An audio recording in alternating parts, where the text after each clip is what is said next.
Hey folks, welcome back to the Portable Gamer, welcome back to Assetto Corsa Competizione, and welcome to the 1.3 patch and the Intercontinental GT Challenge Pack DLC. That is a mouthful. So we're going to do all 4 tracks today. We're at Kyalami right now. Somewhat off topic, how has this track not been in a race sim until now? This is an absolutely amazing circuit. It's a ton of fun to drive. It's very challenging, but it's really, really fun. And I'm told, even further off topic, I was told that Kyalami had lost their FIA certification to host F1 races, but that was in error. Apparently they still have it, and they are trying to get an F1 race back on this track. I think that would be fantastic. So, what does this pack have? It's got 4 tracks. Kyalami that we're on. It's got WeatherTech, Laguna, Seca. It's got Suzuka, and it's got Mount Panorama. Also comes with, let's go back up here, 45 new car liveries, 30 new teams, 50 new drivers, and I believe that does represent the IGTC, and it's sort of independent of Blancpain, but also part of it. I don't know. I don't understand all the ins and outs of that stuff. So, let me see. It's got the tracks. It's got added IGTC 2019 entries and liveries, 2019 IGTC 2019 championship mode, IGTC race weekends, etc. So all the things that we have for Blancpain now, it's just brought those in on the IGT side. I don't know if you can combine the two or mix and match, you know, like some drivers do. We'll see. We'll see where it all goes. So actually, as we get to the end here, we're going to jump into, here's WeatherTech. And because this game does have day-night cycle, you can set the time to any time that you want, and the time will progress naturally within a race, but you can also start a race anytime you want. So I started in the afternoon, get that nice California sunset. God, I do like this track. Laguna Seca is, I think because I've been turning laps on this track in sims for so many years, I just have so much experience on it. I really, really do like this track. Plus, it's sort of home. So that is the DLC as far as 1.3, which is now 1.3.1. They hot patched it just a couple days ago. They have fixed a ton of things in gameplay, driver stints, checkered flags, pit lane logic, replay, spawn system, etc. Scrolling down, they fixed things in the HUD and the UI. Too many to list there. There's probably 30 things that they fixed. They tweaked the graphics, continuing to optimize.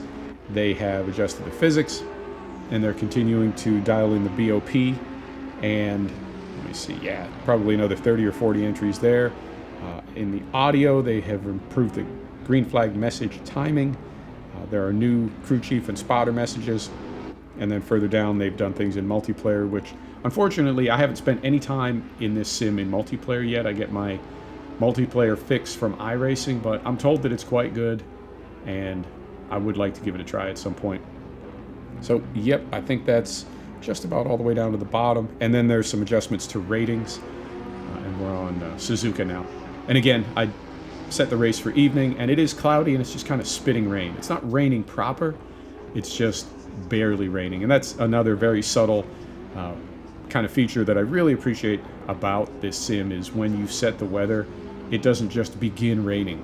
It can, the probabilities that you can set before a race, it may rain, it may not, it may be likely to rain, it may be unlikely to rain, and you just sort of have to adjust from there, which is very much like real strategy for real racing.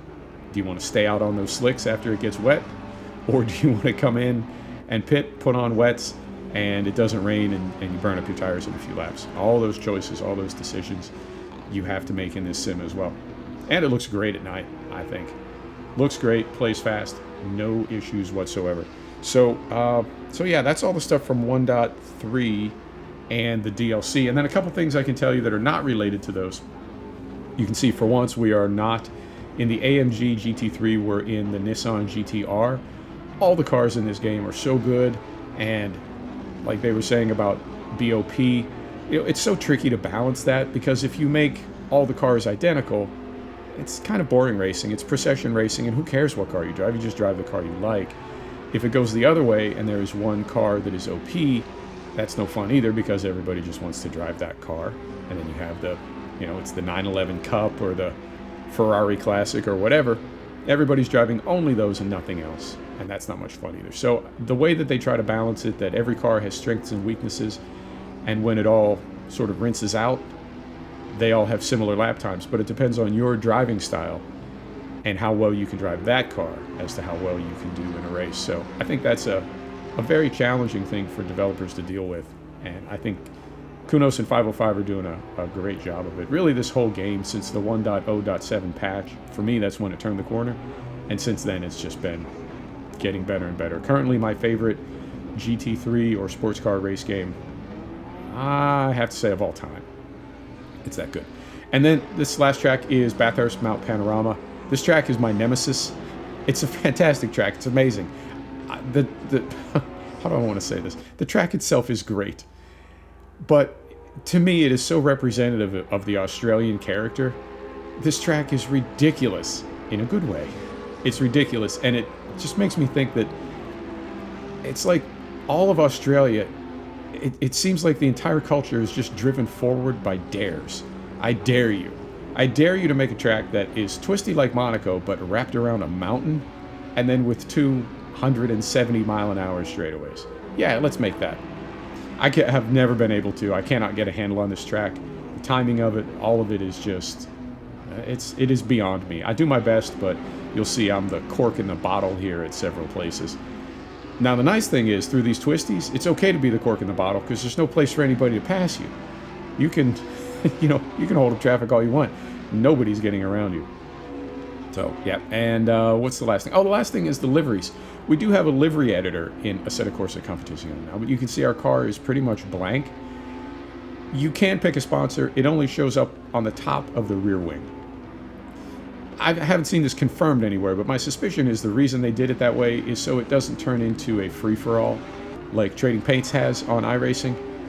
Because the series is so closely, or the sim, I guess, is the other way to say it. Reverse that. Yeah, because the sim is tied so closely to the Blancpain series and Stefan Rattel, and, you wonder who's paying for some things.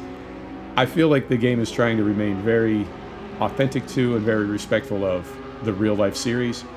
And so this is just me speculating. I haven't seen this confirmed anywhere, but I feel like they don't want it to turn into just a free-for-all. And so we'll get sponsors in time. We'll get graphics in time. And get the cars painted up all pretty.